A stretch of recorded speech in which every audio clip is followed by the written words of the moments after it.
So this 53-year-old lady gets a facelift, and she wants to know if she looks younger. So she's walking down the street, and she asks a homeless guy, how old do I look? And he looks at her, he says, you look like you're 35 or so. And she smiles, and she goes, I'm 53. And she goes into the bookstore, and she's buying her books. And at the cashier, she asks the guy, how old do I look? And he looks at her, he says, probably like 32 or so. And she gets really excited. She goes, I'm 53. And she walks away. She's sitting at the bus stop waiting, and there's another guy who sits down next to her. She looks at him, she says, how old do I look to you? And he goes, well, I'm not a very good guesser, but there is one way that I can tell for certain. I have to feel your boobs under your shirt, and I know it's weird, but like that's the only way. And she looks around for a minute. She goes, I want to know if this guy's for real. So she says, all right, go for it. So he puts his hands up in her shirt. She feels around, and after a minute, 2 minutes, whatever, he says, you're 53. She said, how did you know that? He said, I was standing in line behind you at the bookstore. भाई तेरे पास 500 रुपए होंगे भाई? भाई 500 तो नहीं होंगे यार, 200 ही होंगे यार। 200 दे दे यार, बहुत जरूरी काम है यार। ले भाई 200 रुपए। 300 रह गए भाई तेरे पे। भाई 300 कैसे रह गए? 200 मैंने तेरे को दिए, मेरे पे कैसे रह गए?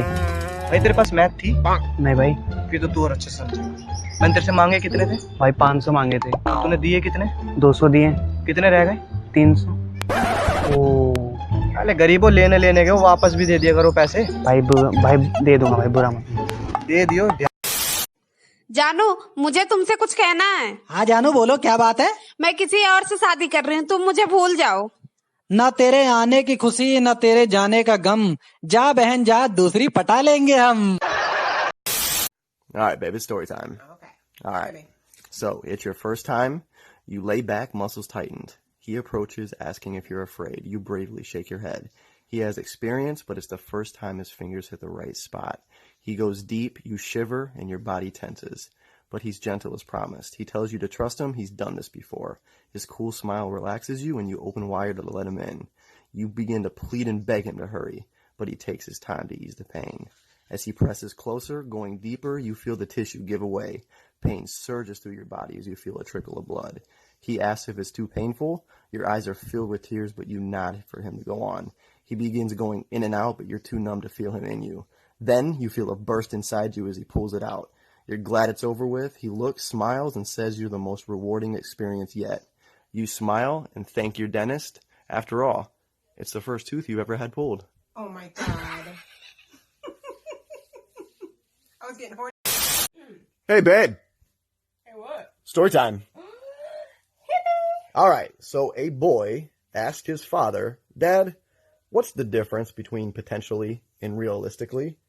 The father thought for a moment and answered, go ask your mother if she would sleep with Brad Pitt for $1 million. Then ask your sister and brother if they'd each sleep with Brad Pitt for $1 million.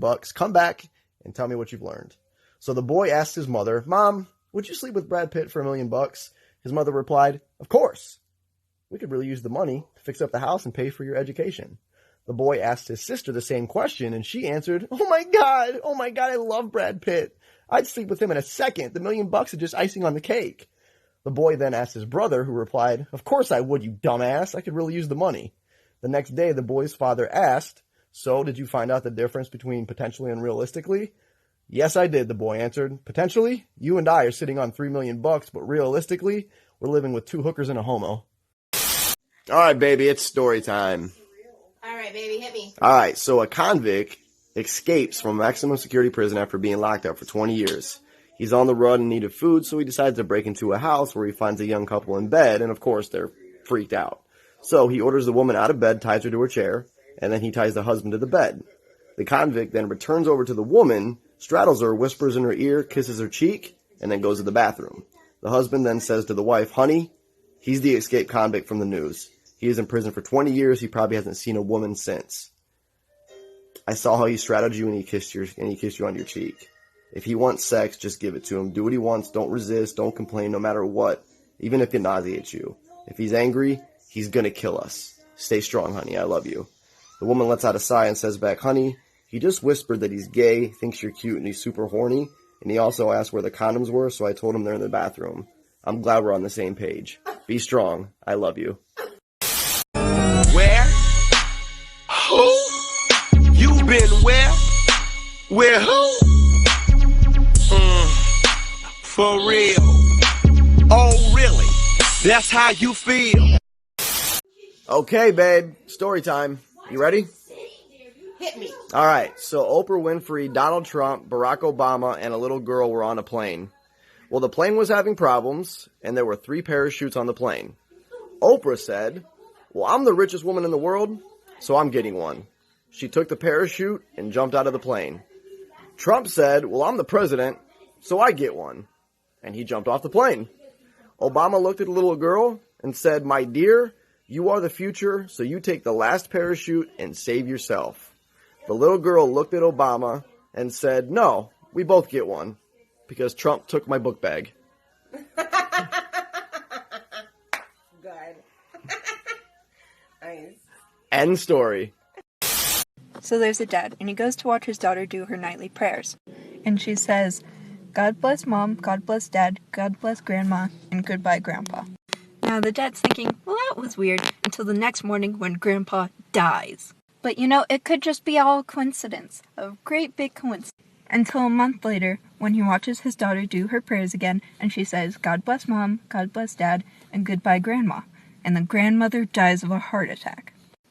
Now, he's thinking, that's no way that's a coincidence, but it could be, so he doesn't tell anybody. Until he ends up hearing one night when his daughter's doing her nightly prayers, and she says, God bless Mom, and goodbye, Dad. He goes to work, and he's spending the whole day just pure anxiety. He's shaking throughout the day until he reaches midnight, and he thinks, I've survived! He goes home, and he says, honey, I've had the worst day. And his wife says, I've had the worst day, too. The milkman died on the porch. All right, baby. Story time. All right, baby, hit me. All right, so a man calls home, and his daughter answers. Hi, honey. Is Mommy around?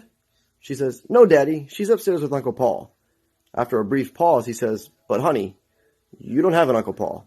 She says, yes, I do. He's upstairs with Mommy right now. Okay, sweetie, here's what I want you to do. Put the phone down, run upstairs, and yell to your mother that Daddy just pulled into the driveway. Okay, Daddy, one sec. A few moments later, she says, I did it, Daddy. And what happened, honey? Well, Mommy got all scared, jumped out of bed with no clothes, ran around screaming, then she tripped and hit her head on the dresser, and now she's not moving. Oh my God! And Uncle Paul?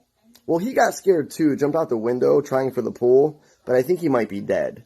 There's a long pause. Man says, swimming pool? Is this 486-5281? Oh, that's awesome. Hey yo, poor boy check.